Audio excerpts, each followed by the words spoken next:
Have you ever had an orchid look great after you've taken it home, but several weeks or months later it starts to decline and look a little rough?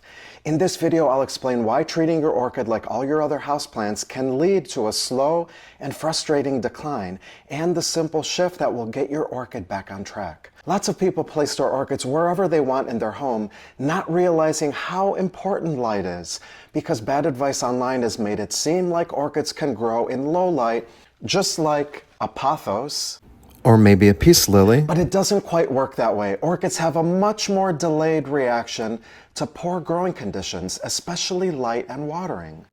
For example, orchids won't wilt in a dramatic fashion like a peace lily does as soon as they go dry. So after you buy an orchid, it may look fine for weeks or even months, and people think that they're doing great where they place their orchid, until the decline sets.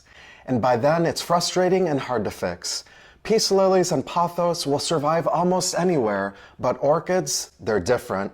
And if you want flowers, light is non-negotiable. No one grows orchids for just the leaves. So instead of placing your orchid where you have your other houseplants, move it to a location with much more light. That's the shift that will make all the difference. And yes, cooler nighttime temperatures can help trigger blooming, but the most important factor is light, especially indoors.